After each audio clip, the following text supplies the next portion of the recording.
Welcome to the Dork Forest. Jackie and her pals will never bore us. Shameless confessions about our obsession will make us laugh and smile. So let's explore the Dork Forest and dork out for a while. Hello and welcome to the Dork Forest. I'm Jackie Cation. I'm your host. You know the websites, JackieCation.com, DorkForest.com, TheDorkForest.com, and FamilyPetAncestry.com.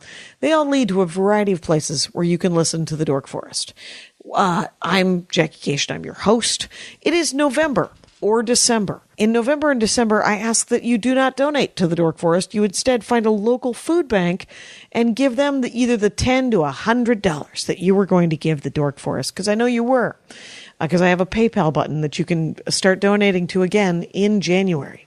But to find a local food bank in your neighborhood, you can go to feedingamerica.org and you can put in your zip code. If you do not live in the United States, you can put in the name of your town and the word food bank, and it will come up. You can do that here in the United States as well, oddly enough. The internet works like that everywhere, it turns out. So do that. Don't donate to the Dork Forest. If you want to support the Dork Forest still in these months, there are ways you can get stuff for people for the holidays as trinkets, as gifts.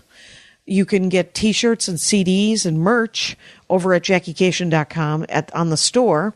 There's going to be a new stand-up shirt coming out, and that actually will not benefit me. That'll be a benefit for different charities, I think, is what that's going to be. All of it's available digitally, iTunes and Amazon, and Comedy Film Nerds has my DVD as a downloadable video, comedyfilmnerds.com. But if you want hard copies of the DVD of the CDs, you can get them at JackieCation.com. I also have a stand-up comedy T-shirt, my Spooky Reading Girl T-shirts. I have Dork Forest T-shirts and Ranger of the Dork Forest T-shirts. I have hoodies in stock. It is winter.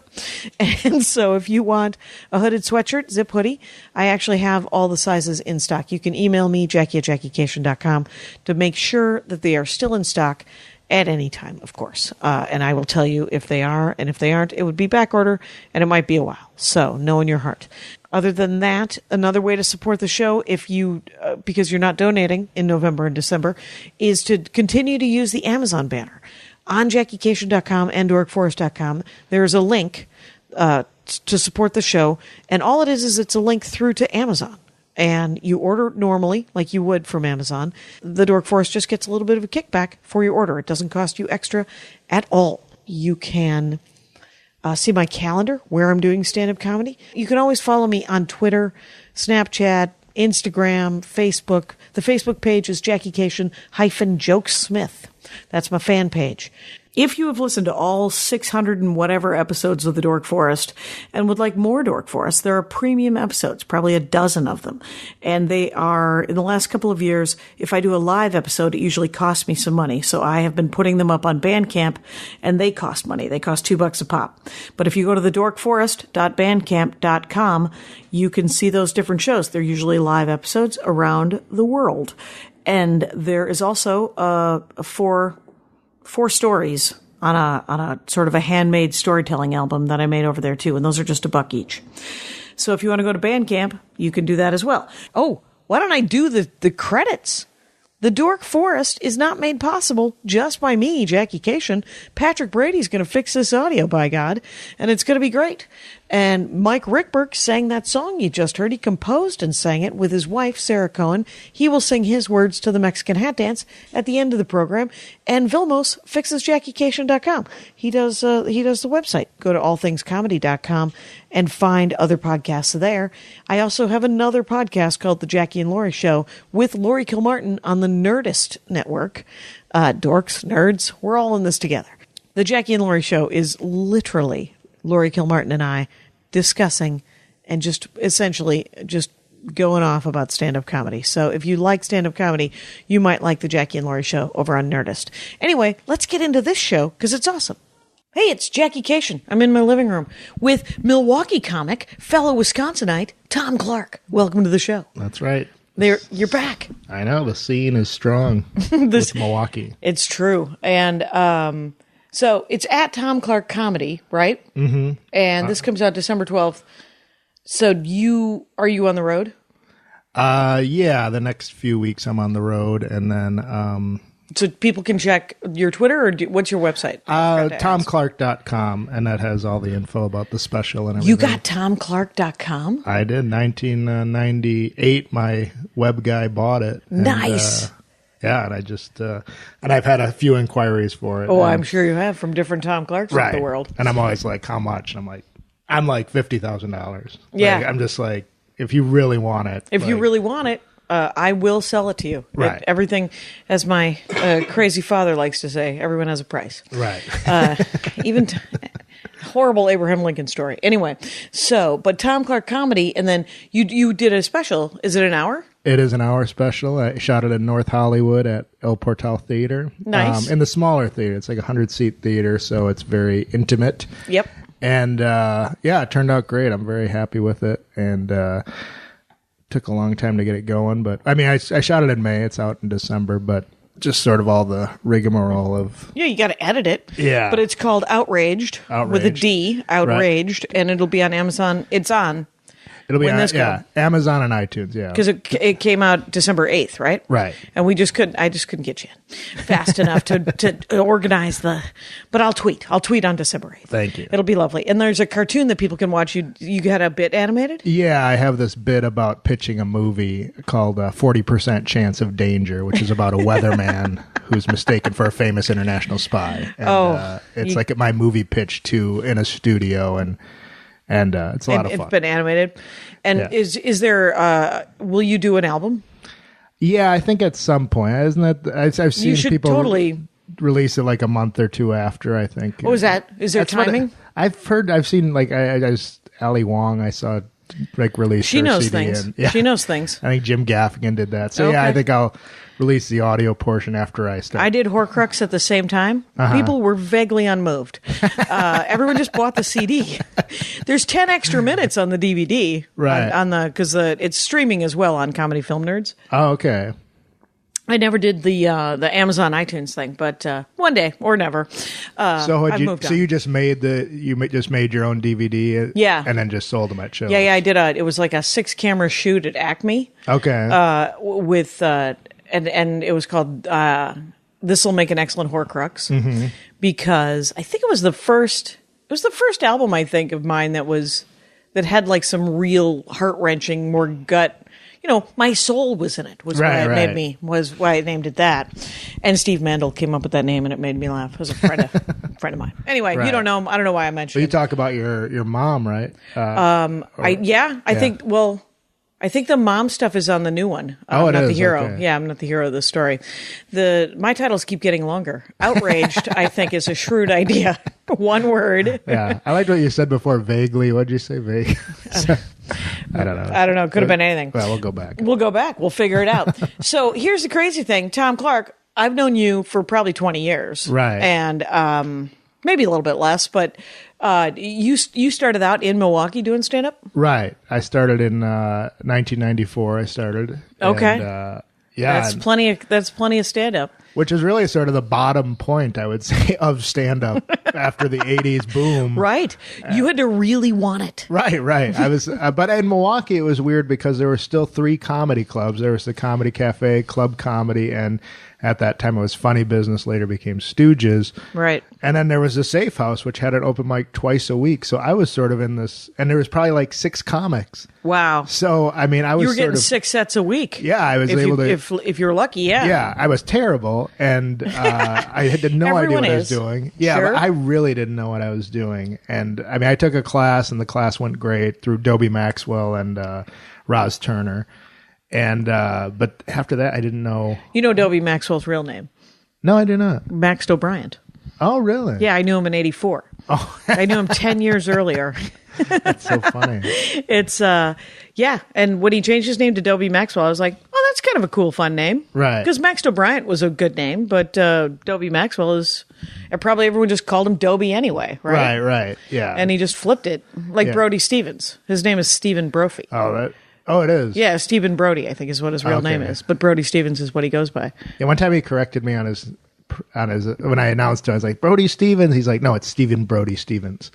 Oh, did he go Stephen Brody Stevens now? I don't know. I don't know. The last time I saw him, the third sentence out of his face was, "I'm not a conspiracy theorist," which made me go, "Oh my God, he's a conspiracy theorist."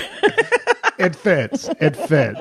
It does, and he may not be wrong. What do I know? Right. What do I know about ghosts and hoopla? It's all its own thing. Right. So, comedy could be your dorkdom, but I was drawn to the rest of your list. Okay. Which had Catholicism. Yeah. Which made me laugh because I have a couple of devout Catholic friends, and then every other person I know who's Catholic is a lapsed Catholic. I literally know 2 people who are Catholic left that are still Catholic, that are our age or my age, and so I've probably fallen into the lapsed Catholic. There's a little category. lapsing? Yeah. But you did do the missionary thing, right? I did. I mean, I never looked at it as a missionary thing. It was just sort of like, I don't know what I'm going to do after college, so I'm going to go to Mexico. Where'd you go to college? I went to St. Norbert College up in Green Bay. Okay. And so I you went graduated. to Mexico. I graduated in '93. I was trying to figure out what to do, and our parish priest, who would come over for dinner and stuff like that, and he gave me this brochure. And I saw this thing that was like working with youth in Ciudad Juarez, and I had spent a semester in Mexico studying, and I was like, oh, it might be cool. So you to had go back. some Mexican. Did you have some Spanish? I had a little Mexican in me. Yeah. Did you have a little? Could you speak Mexican a little bit? I was pretty good with Spanish. But when you get to Juarez, it's a whole different Spanish. Like these are like accents and the. Well, these are like hardcore cholos, and they're like very a lot of street language. Oh, okay. If I could say anything whiter, street language. So it was not the Castilian Spanish of Spain, is what I'm hearing. They weren't doing a lot of ths and their lisping of the s. Wow. So did your basic Spanish work? It was pretty good. I mean, if anything, I was the only American down there, so really, I just accelerated because everything if I wanted to. If you wanted a sandwich, you had to figure out how to ask for a sandwich. Exactly. So if you wanted to talk about the Jesus, you had to figure out how to do it in Spanish, right? Yeah. And I wasn't big on for me, it was I was Catholic, but I just thought it was a cool thing to work with kids in gangs, and you play sports with them and stuff like that. And I thought, oh, this will be fun. It's just a nice, good kind of community interactive thing. But it was so scary. Like these kids, these were like hardcore gang members. Like they would carry knives with them, and I remember one guy used to have a meat cleaver he kept in his by his penis. Yeah. I was surprised that's a surprising place to keep your cleaver. You don't question El Gato. You let El Gato do his thing. Isn't that cat? Yeah, the cat. The cat. I know it doesn't sound as intimidating, but in Spanish, El Gato. Oh, you don't want to mess with El Gato. Dude's a cat. Well, I picture. Does he sleep like the big cats? Well, because they all had nicknames. So when there's one kid, he was a short kid. They called him El Pistachio. It's true. And I said that in my act, and everyone would always laugh. I was like, no, that was that guy's name. That guy was scary. Was he genuinely scary? Yeah, but he's like a little, 5 foot tall guy. Napoleon complex, and you're like, he will hurt you. He will cut you. He will take his green pistachio noise and put it all over you. He'll crack your nut. So, and 6 months, you said? Yeah, 6 months. And I actually stayed down there an extra. So I was initially just going to stay there through the summer, and then I was like, I kind of fell in love with a girl down there. There was a fellow volunteer, so I decided to stay down there 3 more months, and but it was a great experience. But it really inspired me to come out of my shell, and I used to play guitar. I mean, I still play guitar, so I play guitar, and I would play classic rock songs for them, and I'd play Nirvana songs because it was the early '90s, so I had learned a bunch of Nirvana songs. And they used to love it. They used to think it was the funniest thing. Singing Territorial Pissings by Nirvana. they thought it was so funny to hear me scream and yell. Right, because there was a lot of mariachi probably happening. Right. Other local, the local music scene, very different. I brought grunge to Juarez. That's what a grunge group comes out of Juarez. It's due to me. So, essentially, you go down there and they put you up with a family, or no? It's like we stay in this big house, so it's like female volunteers in one side quarters, and then we're in another quarter, and it's like basically like an army bunk bed situation. Okay, so dormy, like barracksy and dormitory-ish. And then how many volunteers were there? Maybe Initially, a dozen?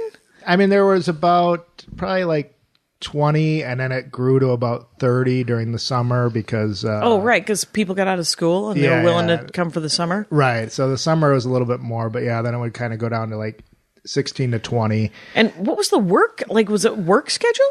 It was like a cult. It was like we'd get up at 6 a.m., we'd have our church service, then at, then 7 a.m. we'd have like talk about serving people and stuff like that. Right, giving back to the whatever, community or whatever. Yeah, and then like 9 a.m. we'd go to this, they called it an oratory, which is like a Where rec was center. breakfast? Was breakfast in there? Breakfast is sort of grab it as you go, and then talk about Jesus some more. Okay. But then we'd go to the oratory from like 9 till 1 o'clock, and we'd either...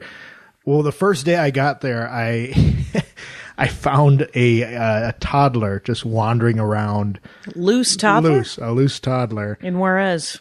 And I didn't know what to do, and I'm no good with kids. Can I keep it? Right, do I keep it? Is this normal? Do they just let them loose like cats? Probably not. No. Yeah. So the kid's like waving me, like, follow me. I was like, oh, so you know where you're going. This is like a 2-year-old kid. I think he knows where he's going. So we walk down this road. You are new with children. Yes. And it was, and like there, it's like all dirt roads. It's corrugated tin shacks. It's like really, so that I'm just letting this kid sort of lead me through the streets, and people are like peeking out their window, and they just see this large white guy following this tiny Mexican brown kid. Baby. Yeah. And then I realized, he doesn't know where he's going. He's just a toddler. I've got to take him back to where the original. I found him. I found him. And so I pick him up, which is...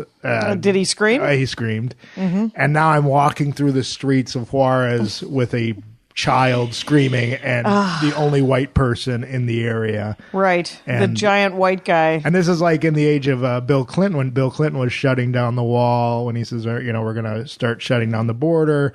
So they hated Americans. And so they were like... So I'm just like, I'm not stealing your baby. I'm not stealing this baby. I'm trying to return this baby. This is a baby. Standard. I don't know what that's where you want to know the language. Yeah. How did it all play out? I just took him back up there, and then his mom was up looking for him. And I said, he thought he knew where he was going. It's his fault. I threw the blame on the baby. Threw the baby under the bus. Well, what the heck? He's cute. I'm new. I'm new to Juarez. I'm brand new. So, but what was the task of 30? Were they all Americans? They didn't really. No. It was all Mexican people, and I was like the only white guy. So they didn't really know what to do with me because I didn't like. Some people were trying to get their GEDs and that sort of thing. Some people were learning different skills. So I ended up opening up a gym, which was like. So it had we had somebody donated like a weight set. So I put this gym into this room like this, and it was just like a cement room with cement floors, and then I added like boxing stuff, and I'm teaching him boxing, even though I'd never had a fight in my life. Had you ever taken any boxing? I've never taken any boxing. You're like, this is how people hit each other. Right? They would show me more than anything. They're like, I never knew you shouldn't keep your thumb inside your fist. No. I read about that in one of them adventure movies. You break your thumb that way. Break your thumb. You got to keep it on the outside. You're supposed to turn your fist, I think, when you punch. As you go in? Yeah, I don't know. It probably helps acceleration. Sure, maybe. Sure. Yeah. And then I just would teach them. They'd come in and they'd get their frustration out, and I was like basically like I was like a Vic Tanny, and if I can use the word Vic Tanny, if anyone knows that reference. That is a reference. Holy smokes. Wow. Ernie von Schledhorn comes to mind as well. Vic Tanny. I think my stepmother was a member of Vic Tanny's gym. Yeah. Who was Vic Tanny? He sounds like a guy who would work out on Venice Beach, and it's like, I can open a gym. Or Cudahy. Cudahy, Wisconsin, I think Tanny, is Vic Tanny. Remember Dick Bacon? He's the nudist in Milwaukee. Oh, the one nudist? Yeah, the one nudist. Yeah, that's I know. Only in Milwaukee. That's why we know the one guy. Right, Dick Bacon. And he would suntan nude. Okay. Yeah, And then so- people would go, that's a Dick Bacon kind of thing. Right. How did everybody find out about him? This might have been after, because remember, I left Milwaukee in 84. I graduated from high school in 83. Right. So by 84, I was in Madison. And in 88, I left Madison. And I think I lived in Milwaukee for the winter of 89. There was just beginning to do an open mic at the Safe House. Right. And then I moved to Minneapolis in 90. So Yeah, you were like you were just sort of like a legend of like a rumor. A I think rumor, there's yeah. somebody from Milwaukee who does stand up. Oh, I think it's Yeah. a woman. What's her name? Jackie Cation. And where's she from? Yeah. right, Probably. And it'd be Yeah. like because there weren't really any female stand-up comedians in Milwaukee. Right. There probably could have been, but They were shut down quickly. shut down. It was like, Yeah. no. Why don't you go give me a sandwich? Right. And you go to so- Madison if you want to do that. I was the only woman in Madison in 84. Oh, really? Yeah. And I think that I know that there were more women who did like comedy sports and improv and Right. stuff. I'm sure it was just a little more supportive and whatever. Yeah. There was a couple, but yeah, like Kathleen Dunbar from Vegas, she came out. But yeah, so I knew of you. I didn't know. Right. I think we met in the 90s. Yeah. Late 90s even. Maybe, yeah. And I don't think we met there. I think we met here. Yeah. I did Stooges a couple of times. Oh, you did? Okay. Yeah, with Joey. Yeah. I ran into Joey. She's working at Hertz at the airport. In L.A.? No, in Milwaukee. Okay. And I was like, what happened? I didn't say what happened because that would have been a really rude way to put Right, it. But right. she said, this is my retirement job, which means I can't retire, which is what that means. But she was super nice. And She was so supportive. I mean, she really kept that room going, even though, like, she'd have Lewis Black there or, she'd have some big names Dom that Herrera. nobody cared. Right. And Yeah. that was the problem. It's like, I love what you're doing, but it's like you can't. Like, I mean, I would work with Lewis Black every time he was in town. We'd get 30 people to come out, and Right. Lewis, and it was so it's like that was like 97. So it was just funny to watch somebody who's now selling out theaters and see him in a room of 30 people and just getting pissed at the audience, like not even like in character, just Right. just like Genuinely this irritated. sucks. I'm staying at the XL Inn by the airport. So it's like Yeah. you see that struggle of like, oh my god, it And just we're all takes in a this long together. time. It takes a Yeah. very long time. Yeah. But I will say, one of the things, because she was so nice, it was sort of like a free bar for comics. Right. I would go in nights when I wasn't working, and she's like, "You want a beer?" And she would just give drinks to people, and I was like, Yeah.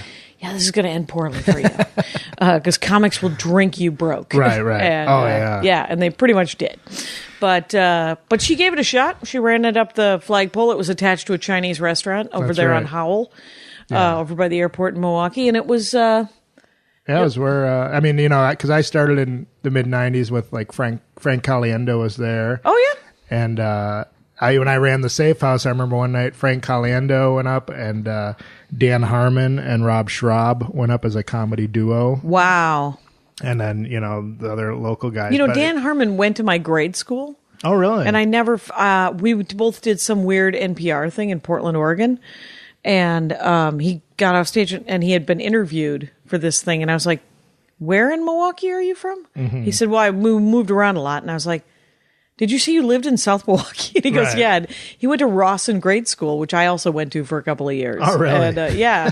And I was like, "How old are you?" And Right. because he's younger than I am. yeah, he's like 43 or something like that. 42. I think he's 48. Oh no, he's younger than me. So Is he? I'm 46. So He is the shittiest looking 43 I've ever seen in my life. Like, I mean, I'm 52. right. Yeah, Dan's seen something. Well, the first time I met Dan, so like, Mostly the inside of a glass of scotch is what he Yeah. mostly sees. yeah. Well, But he's was- very prolific for Oh, a my dude who's God. that hammered. Well, because one of the first groups one of the first improv shows I saw was the Dead Alewives, and I later joined the Dead Alewives when Dan and Rob left for LA, and I was just blown away by how funny they were. Like I'd never like doubled over laughing watching Other comics. Yeah. and just watching what they did. But I remember Dan came down to the Safe House, and Dan taught me for a little while improv, and just to show you, like he's always been sort of who he is. Like so, I was like. sort of like, oh shucks, Tommy Clark, like, wow, that was great when you came down to the safe house. Love to have you come down again. And he just sort of looked at me. He's like working in his notebook. He's like, and he just looked at me. He's like, no. And that was it. And then he just went back to writing. I was like, well, that's the end of the conversation, I guess. Oh, he's done. He's done working at the safe house. Right. I hadn't been to the safe house since, I think it was the 89 when there was an open mic there. Right. And there's all those little tiny rooms. Right. The safe house, if people don't know, is in downtown Milwaukee. It's like a 007 spy motif restaurant and or bar, speakeasy, and they haven't really updated it. So it's like if you go to the women's room, there's a naked picture of Burt Reynolds, and if you like touch where his wiener is, an alarm goes off, and all your friends know, and then there's like fake doors that don't go anywhere. Right. There's the Cold War room. I took Andy to it. Right. With last time he was there, and he was like, why have you been hiding this place from me? Because it's, and you also need there's like a woman dressed in like 1950s, 60s dress, and probably bought it new at the Kohl's right there in Milwaukee. And one of the bartenders there, his daughter ended up being the Slender Man killer. The two little girls who were in the video for Slender Man? No. Remember there's two girls in Wisconsin who took their friend out into the woods, and they said they were going to kill her for Slender Man, and they almost did. It was like a copycat Slender Man thing? Yeah. Okay. It was a big, and one of the bartender's kids? Yeah. Was one of those. And he was sort of gothy, sort of like, black fingernail polish, that whole thing. How'd that end? I think they're still on trial. I think they're trying to figure out if they're trying them as adults. Right. That's a whole nother so podcast. 3 kids go out into the woods, and 2 of them say to the third one, I'm going to kill you like Slender Man. Right. It's like a slumber party, and then, and then they take this one friend in, and she managed to survive despite being stabbed a bunch. So they actually stabbed her. Yeah. And, wow. Wisconsin has some of the most it's cold for a long time, right? And a lot of months, a lot of ideas, a lot of dark days, and creating some dark thoughts. I know. That's how can you like wake up in LA and want to murder? Yeah. What? I don't want to do anything. Maybe I'll go get a frozen yogurt. And so that's my next plan. Sure, you don't want to reenact the Slender Man killing? I don't. No? I don't. It turns out maybe I'll walk over to look at a cactus, and that someone planted, and so that their yard was better for the drought. I don't know. But the safe house. What I liked about the safe house is that it has that whole thing where you have to say. There's a code phrase. Right. And otherwise, you have to. Can we say it on the air? I don't know. Why not? I'm looking for a safe. I'm looking for a safe house. I'm looking for a safe house. If you don't know it, then you got to do like a series, like you got like a chicken hula dance hoop or hula. Yeah. And then people can watch you in the bar. And they see you on the video screen doing this ridiculous thing, so that when you walk in, they're like, We went on like a Sunday afternoon, but not a football Sunday afternoon, so it was empty. And and my nephews, who were like 16 and 18 at the time, they said, what am I supposed to say? And so I whispered it. And then they went over to the lady, and one of my nephews said it too loud, and she blew a giant horn in his ear. She's like, your subtlety sucks, in a very Wisconsin kind of... Right. Because that's one of the things I love about Wisconsin, is that everyone's polite until you aren't polite. Right. And then they're impolite right back at you. And but they also have the other thing, because... so they had an open mic in one of the smaller rooms. Right. And then did you book a booked room? I ran that room, and it wasn't booked. What room was it? I mean, it was just one of the back rooms. There's it's sort of the back area has like theme? a fake, it has like this fake facade. I think it may be, it's sort of like it was like a 007 theme. Oh, in right, that area. So I ran it for a couple of years, and there were no comics that would. Like, I was desperate to have comedians go up, so I was doing 45 minutes in the back room, right? Just trying to 6 people until comics showed up. You know? So that was sort of lucky for me, because I really learned a lot, from just having to fill the time and having Right. and not as much competition. And so, how nice were those audience members Yeah. to just sit through your learning experience? I guess we can't leave. We were in together. Right. We're in this together, I walked guess. through the wrong door. I don't know what happened. Exactly. Did they still have up-close magic? Oh yeah, they still had at the bar. They had then he kind of hated the comedy because he felt like it was infringing. It was infringing, but I used to get so drunk and then just stand next to him and make the coin go away for like minutes. He was like, "I'm gonna need another $1." Right. And and then there was the chair that came out of the floor. Right, for your like birthday or whatever. Right. It was like I always thought it was like because I was just there last summer. I thought it was like a barber chair. Right. I don't know what it was, but you could lie in it and they would pour shots into your face. Oh, yeah. And Yeah, they play like "Hail to the Chief," and then they would show like a video of like naked girls or naked something guys. else super sensitive. And then they would pour booze into your face. And I said, "Are you guys still doing that?" And the woman said, "The chair comes out of here still. We are no longer allowed to pour booze. So we give people a pitcher of booze." Oh, that's nice. And I was like, "Oh, so you got to work it yourself. You have to drink an entire pitcher of booze." And she's like, "You try to chug the whole thing." And I was like, "Well, good to know some things have never changed in Milwaukee." Oh my God. Do you drink still? Or No, I'm good now. Oh, okay. I wasn't the second arrest. Oh, You got to wrap it up. It's the universe telling you to really. That's the light. Yeah, it's the second. That's very Wisconsin to get a second. Second DUI? Yeah. Sure. What the heck? What's the difference between there's DUI, there's DWI, there's OWI? Is it all the same? I think so. What does the O stand for? Operating while intoxicated. Yeah, I think that they just because state to state. Okay. Because you know how like there's no national ID card. It's coming, but there's nothing standardized between states. Oh, okay. So one of the things they've been thinking that if there's a national ID card, then all your DUIs are connected. Oh. Because I have friends, comics, who have like 4 or 5 DUIs, but all in different states. Oh. So they show up as first DUIs. Right. And have you ever run into a comic who's showing up in Canada and suddenly asked to turn back because can't go. DUI? Yeah, DUI. They won't let you in. Yeah. It's weird. Right. Yeah. That's always in the email. If you have a DUI. Yeah. And when was it? Right. Because I always tell them, and my last DUI was almost 20 years ago. Oh, so were they both in Milwaukee? No. One was in Minneapolis. Okay. And one was here in Los Angeles. Oh, wow. Yeah, going over Laurel Canyon. Ooh. And that's an awkward pullover too, right? The guy waited. He waited until I was literally a half a mile from my apartment. Oh my God. I was on Ventura and Vineland. Ugh. And my friend, I was driving my Mazda 323 hatchback, which was a stick. Uh-huh. And the cop said to my friend, who was just as drunk as I was, said, "Can you, do you want to take her car?" And Amy goes, "I don't know how to drive a stick." Because as soon as she sat behind the wheel, she would have gotten a DUI. Right. Yeah. So, oh, wow. And luckily I am a white lady. So that cop moved my car into a strip mall. Oh, wow. So I didn't get it towed. And she walked. I found out that Amy ended up walking to her car, which was at my apartment, and driving home. Oh, gee. And taught her nothing. Taught her nothing. Yeah. We've learned nothing in 1997.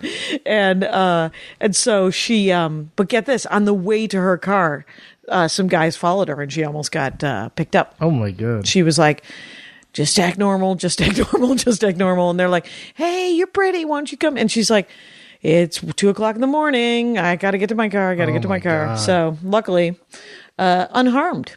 So any number of crimes could have been committed that evening. I didn't hit anything. And that must have been your first couple of years in LA. It was my first year. It was 1 year, Oh, my almost a God. 1 year anniversary. Oh, because you think about all the awful stuff. Like the first year I went on the road, I did the Mall of America in Minneapolis. Sure. And my knuckleheads, and my car got broken into, and it was like my first gig. And luckily, I had taken most of the stuff out of my car, but they went in the trunk and they took like this guitar, which is like a secondhand guitar, but I liked it. And like they took, they broke the window, a tripod. Well, yeah, they used a screwdriver and ripped open the locks. And right. And it was a new car. It was like, so it was man. everything like to tell you like, you sure you want to do this? This is This is your life choice, Right. Tom Clark? Yeah. And Yes. I remember I stayed with Uncle Larry Reeb in the condo. And, it's not the most consoling person. Like, I love Larry, but I was like, oh man, somebody broke into my car and I took my guitar. He's like, oh man, I guess we won't be able to jam. Oh my God. What a dick. Oh my God, that's hilarious. Can I have a hug, Larry? Larry, how about, I once had my car here was broken into, and the AAA guide said they were moments away from starting my car, because what they did is they ripped up the steering column. Oh, yeah. And he said all they needed was a screwdriver and they could have just started it. I don't understand why they didn't take it. And they had broken the window. And who locks an 89 Mazda? Nobody. Nobody locks an 89 Mazda. Check the door. Right. And and I was parked in between a Lexus and literally a Lexus and a BMW. And I was like, really? This is the Mazda hatchback? That's the one.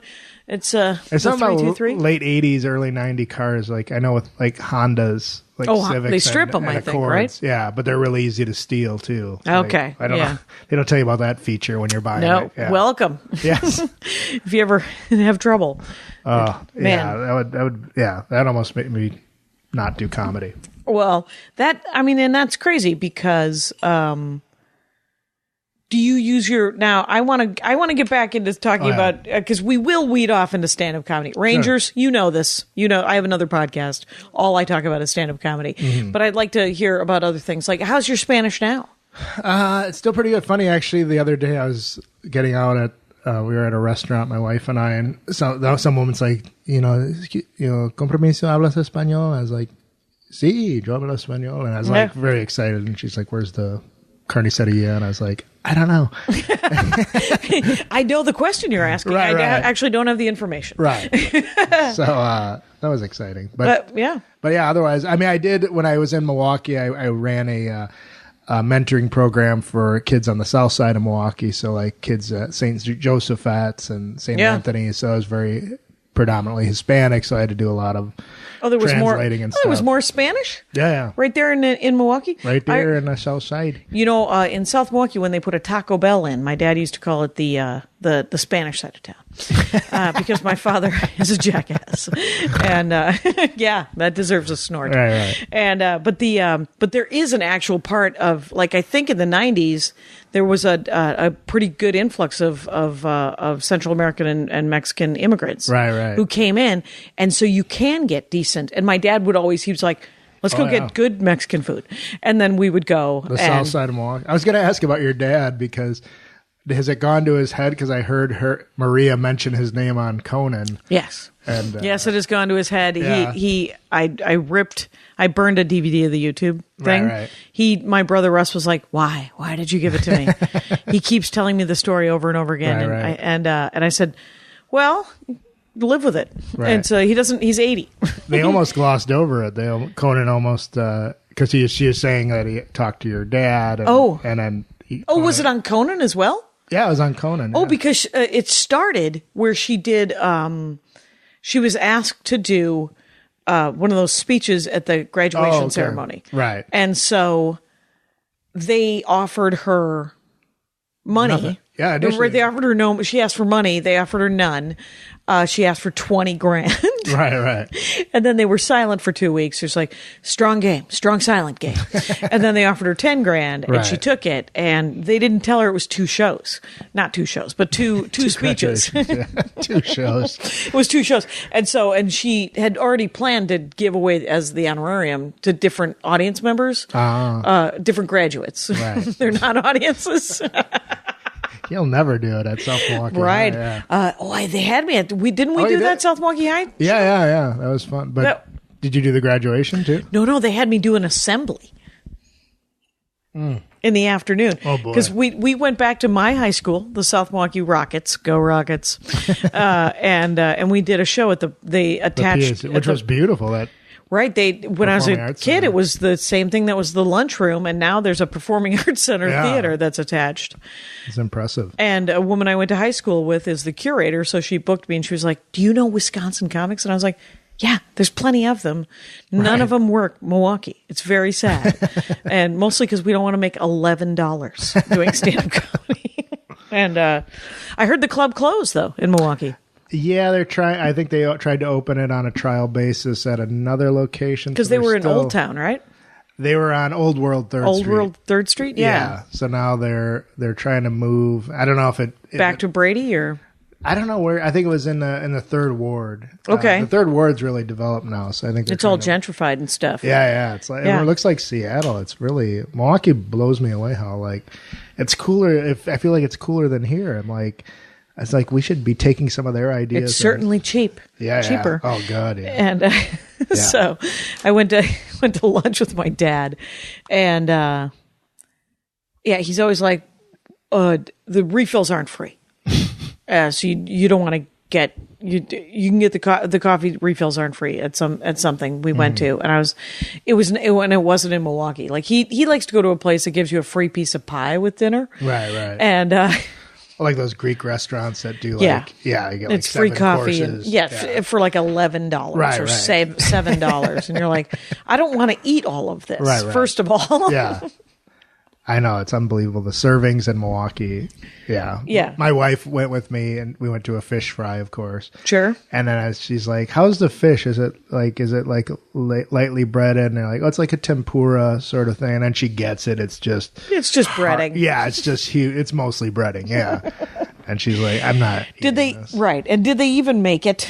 Right. Sometimes, like, and there's so many places that have fish fry in Milwaukee that you're like, well, did you make it or did you not? And if they did make it, it's amazing. Right. I mean, there's amazing brat places. There's like last time I took Andy there, we went to 5 different frozen custard stands. I was like, we got to do the taste test. And he's like, I will go eat frozen custard at any time.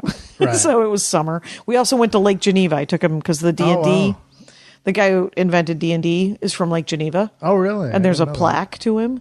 And we visited his house, and Andy was like, this could be a museum. And I was like, thank you, Indiana Jones. Currently, it's someone's house. Currently, that's all it is. It's just a house. Yeah. And I also took him to Madison, and I took him on the Norman Rockwell. I went to college here. Oh, yeah. And that was nice. Right. And so I tried to show him some parts of Wisconsin that aren't racist or horrible.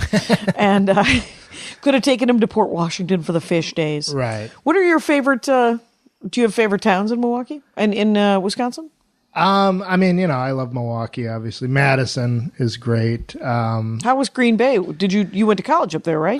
Well, it was in De Pere. So De Pere is just outside of Green Bay. It's a smaller town. I liked it. I mean, it wasn't really, did you get football tickets ever or? No, I never did. I mean, I went to a couple games, but I was just on my own. I probably should have taken advantage of that more. I remember like being I played football at St. Norbert, so I remember like you could, a lot of the guys partied with like Brett Favre, like when he first came to town, like when he was still partying. Oh God, yeah, it was insane. But I wish I would have done more of that. But I mean, I'm trying to think what other town. I mean, it's weird because I booked a few gigs like with Mary Mack, sure, and she booked me like at this bowling alley and like Merrill. Mary Mack is the queen, king, and all emperor of finding some tiny theater in some tiny town and having the meat raffle show. The meat raffle show or some show that she's talked like the council into paying for. Right. They're like, oh, we're going to have theater. It's going to be theater in Mosinee. And you pulled it off in South Milwaukee with the with the PAC. Yeah. That and Mary was on that show. And Mary it was me, you, and Mary, right? Right. And then the juggler from Madison. Right. Yeah. I mean, it's I just like. I mean, well, it's funny. Like I drove through Wisconsin like during the election, right before the election. I had a gig in Medford, right, which is right in the middle of the state, and I remember like driving through, and I'm like, there's a lot of Trump signs here. And there was somebody. That's because everywhere else you went, there were none. So if you saw a dozen, you were like, oh my God, where am I? Right. Yeah. But I remember somebody had a sign, and Adam Burke, I was working with Adam Burke. I took him with me, and he saw a sign, and I saw it said like Hillary I'd approve of abortion if it was for Hillary or something like that. Right, something super charming. Right. It's like, and it was like printed. It was like screen printed. Like it was like, oh, and someone had taken the time. They took it to Kinko's. Right. It's like, my hate is so great. This is worth $35. And right. This is going to catch on. Yeah. What my dad said about the election, I said, so what's going to happen? Because I try not to bring up politics with my dad because he tries to figure out what your opinion is and then take the opposite opinion because he's a button pusher. It's a Bill Burr approach. Yes, to absolutely everything. Right. And so I tried to do like sort of a go around him to try to figure out. And he just goes, well, she's not hot, but she's overqualified. And I was like, wow. Right. And then I thought, I'll take it. Right. And so, that's been the fall of the Democrats. Like, it was Al Gore's thing. It was with George W. It was like, hey, he seems too smart. I don't like how smart he acts. Yeah, we've canonized stupidity. Right. And so it's hard to fight people who are psyched to be ignorant. Right. It's hard to fight it because they're just like, no, with full sentence, you think you're so, and whatever, man. Right. Let me grab your dick. And I was like, I don't have it. That's how dumb you are. I don't even have a dick. So whenever I play the rural areas, and I do, I like to open up because I have a 10-minute chunk in the beginning that's all political. Oh, wow. And I'm like, I don't want to be political, but I'm alive and I don't know how. And I was like, I said the other night, I said, traditionally, I'm not a political comic. I was doing the Ice House. And then I stopped and I go, you people don't know me. You're going to think I am a political comic because that's all I'm about to do. God dang it. I want to talk about dogs and sex. Anyway. Do you mention Trump? I mean, not by name, but I talk about the world being on fire. And I think we know who the arsonist is. Right. I feel like just mentioning Trump's name is like it can shut down a room. You can really just feel everyone. Well, Reagan is doing this bit about. He said, "I've never been." He's like, so I was thinking about the politics the other day, and even his audience, 3,500 people who brought their children, are sitting in a theater, and there's a small amount of uneasy silence. Right. And then he goes, "I've never been so terrified to bring up a topic in my life." And he just stares at him for a second, and then he goes, "And not even on stage, just in life." And then he does a couple of jokes, but he doesn't mention. I mean, I think it's easier to do political stuff if you don't mention actual candidates. Right. It's only kind of button pushery comics who want to. They're like, I'm going to talk about Trump. I'm going to talk about Hillary. I'm going to talk about Bernie. I'm going to talk. I mean, and by name, why don't you just. Right. And because I've always been better at socio-political comedy, just sort of we were talking about this before, is just tell the story and try to be sane and take what political answers from that, and for the love of God, let there be a punchline.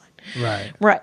So, yeah. I mean, I don't think I've seen, other than I remember John Caparulo had his moment at the Comedy Magic Club where he talked about Trump and this threw a drink. You didn't see that video? No. It was on like TMZ. Well, he posted it. Well, I'm glad he was filming. Yeah. What's his name? John Caparulo. Caparulo. Caparulo. He's on Chelsea a lot. He's sort of a rural, sort of like Larry the Cable Guy, but lefty or with sleeves. Yes, with sleeves. Wears a baseball cap on stage, and he brought up Trump, and then this lady had kind of been drunk the whole night, and then just sort of said something, and then he said something to her, and then said "F you," and then she threw her drink at him and hit him like you could hear like the sound of the drink. Oh wow! Yeah, and of course the Comedy Magic Club was pissed that he brought up the Comedy Magic Club, or that they put up the video because it ended up on TMZ, and they sort of pride themselves on it being clean and super clean, and it was not. But that's the only video I've seen of where somebody's. I thought I'd see more comics. I did the Comedy Works in Denver for the first time ever. It took me 20 years to get into that club. By the way, I seem to be on a 1.5-year rotation. Somebody should book me.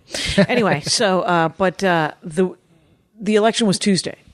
Wednesday, I was in Denver. Oh, boy. And I was like, and everyone was just stunned, wandering the streets. And And I didn't mention it all week. I just did my act. I did my act. I didn't mention politics.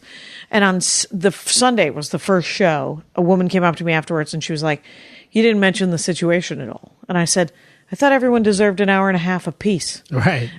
Let there just be comedy for a second." Yeah. And a couple of the guys who opened for me on Saturday mentioned it. And I didn't say anything because, it's their time. Sure. I mean, headliners? I never, It's none of my business what you Right. do. I'm supposed to follow you. That's my job. Yeah. So if you blow up the room, I guess I just have to reinvent the wheel and do whatever. And they didn't. They did not blow up the room. They just mentioned it and made it slightly uncomfortable, and it wasn't that funny. Right. Because it was brand new. So, and Yeah, it's tough. I've always I worked with Kathleen Madigan the week after 9/11, and really? She was amazing. Like just the way she could come up with she had great stuff. 10 minutes of stuff about Bush and 9/11. We're gonna blow them out of their holes and all that stuff. Right. I mean, that's just. I saw speaks to how Kathy talented. Griffin the week after 9/11, and she was just like, "Kill all Arabs." Oh, geez. It was the weirdest. I was like, "What's happening, Kathy? Right. That can't possibly be the answer."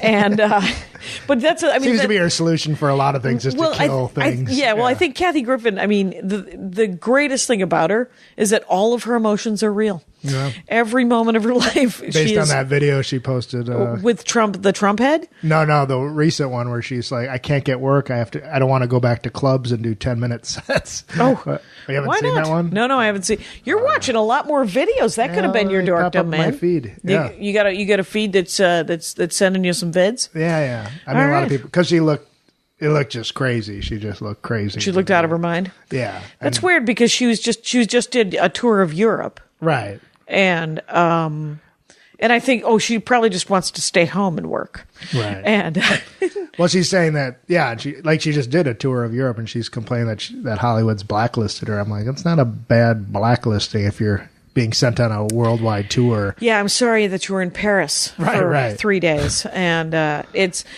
think. But it's weird, like the things that you no longer tolerate, that where the injustice comes when you're sitting in a gravy boat. Right. You're like, this is the sweetest life in the world. Why hasn't someone brought me a candy? Right. And somebody said that the best example of someone never having enough is when Michael Jordan decided to play baseball. Right. Like, I'm the best basketball player in the world. I wonder if I'll be the best baseball player in the world. And he was not. Right. But it's just, hey, I forgot to unplug the phone. Tom Clark, You got to call her. talk about yourself. It's a classic.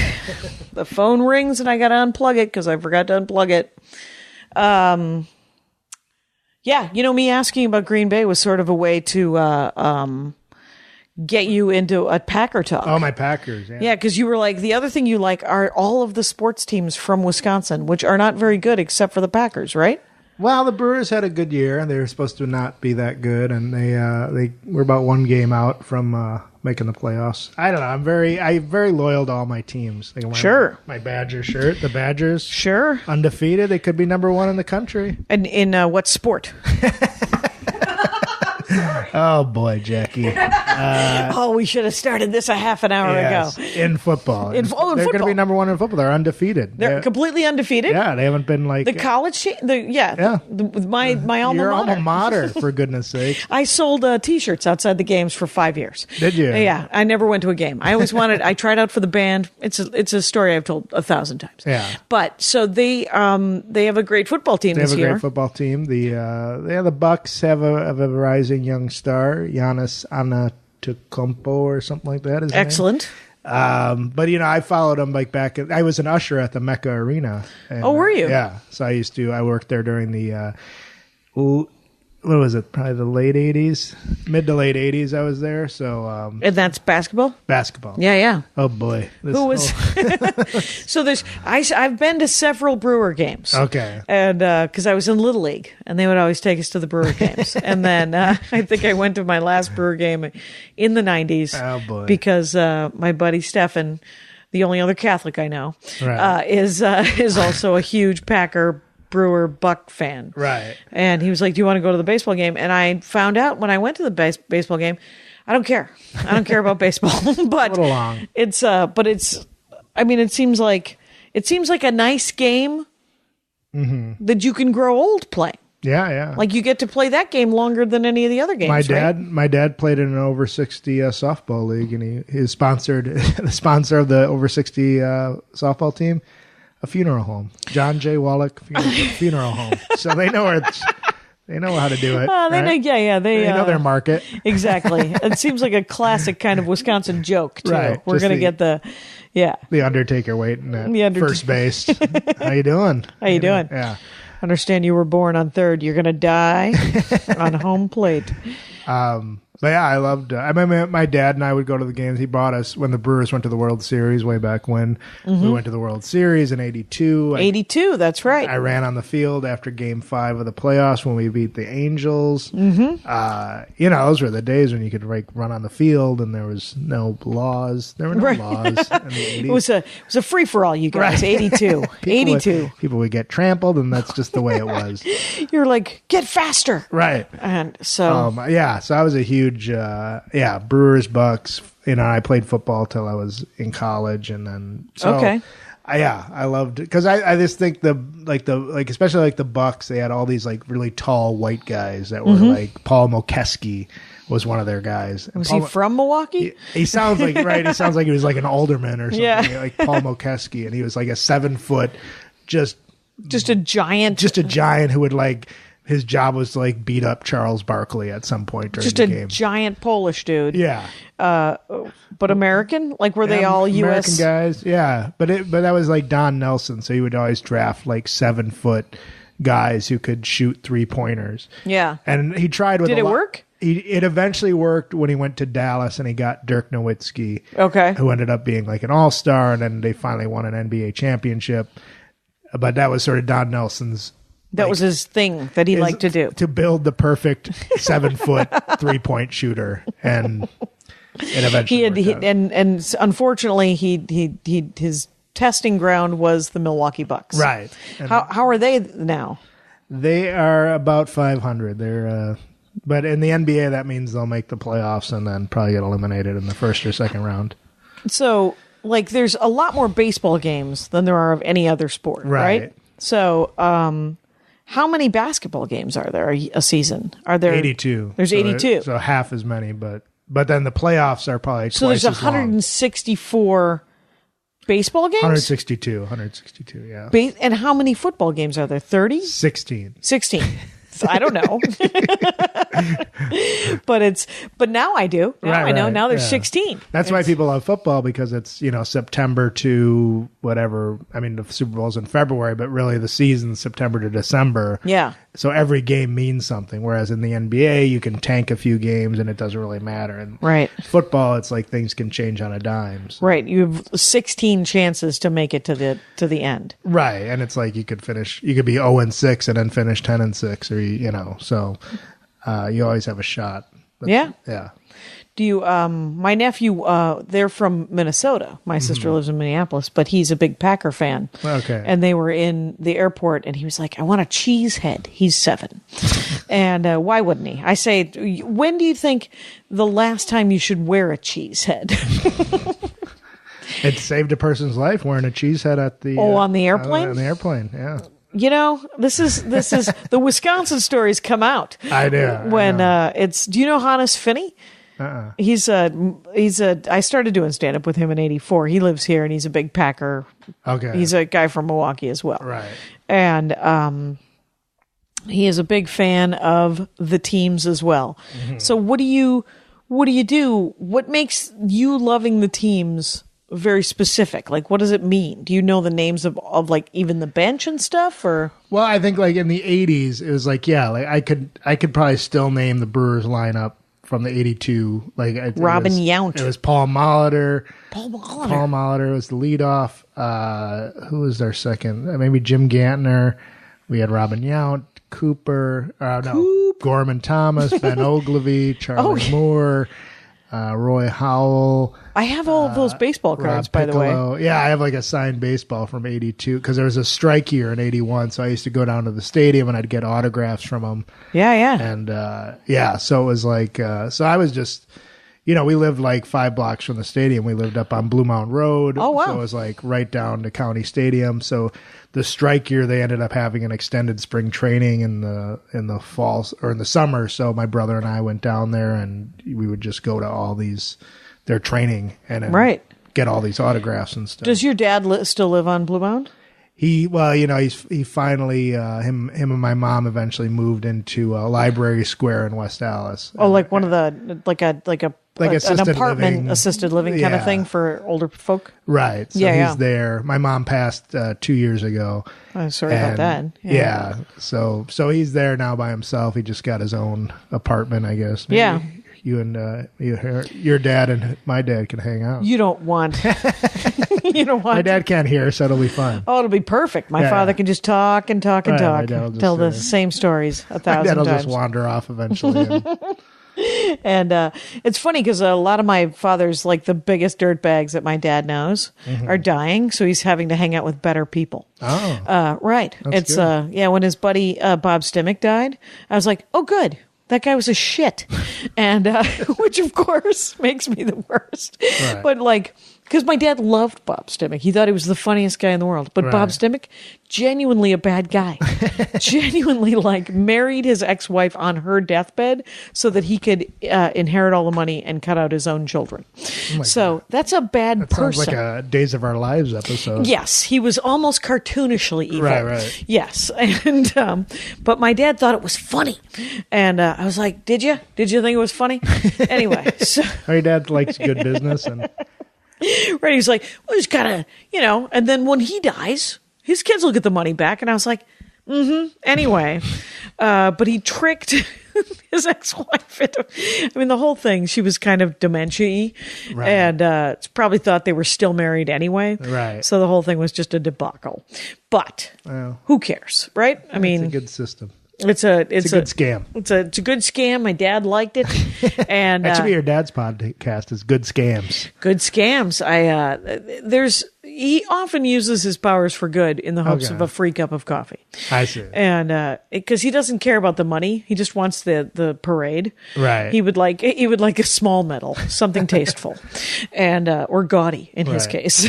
What was his high school? What high school? South Milwaukee. Yeah, he went to the Rockets. Oh, okay. And go Rockets. So he was on the football team. Was he? Yeah, he played both. Both ways? Yeah. Offense and defense? Offense and defense, because Wow. it was 1953. Right.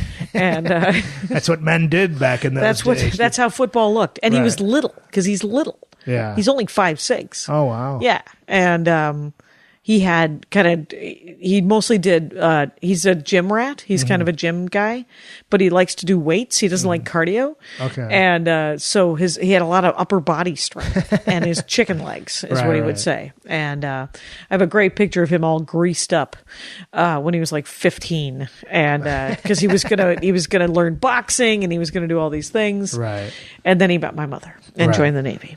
So that's how that was my dream. I was going to play for the Packers someday, and then I remember senior year of high school, we had 2-a-day practices. So that's where you practice from 9 a.m. to 3 p.m. and then you have a break. And then, oof. And I remember we were doing these monkey rolls where you roll on the ground and the guy jumps over you and you roll and the guy jumps over you.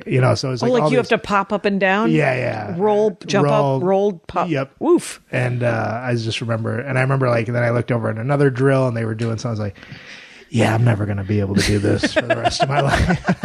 I better learn to tell some jokes. Yeah, exactly. Yeah. So it's at Tom Clark Comedy. Right, your special's caused on Twitter. You have TomClark.com, which you own, which is hilarious and kind of awesome. The special's called Outraged. Right. On both iTunes and Amazon. Right. And it's out now. And you guys, Rangers, he's a great comic. It's really fun to watch you do stand up. So I love it. And we have wandered around on so many topics. I'm going to say that your dorkdom is Milwaukee. And because I know a lot about Milwaukee. It's a lot of Milwaukee talk, but it was great having you on. It's been an hour. Okay. Just so you know. Thank you. And thanks for having it. And Rangers, you know the rules out there. Take care of each other. My hat, my hat, my hat. They're dancing around my hat. My hat, my hat, my hat. Well, what do you think of that? If it looks like a Mexican hat dance and it sounds like a Mexican hat dance, it's most likely a Mexican hat dance. So take off your hat and let's dance. Yay! Oh my God. Why don't we just call that as the end of the show?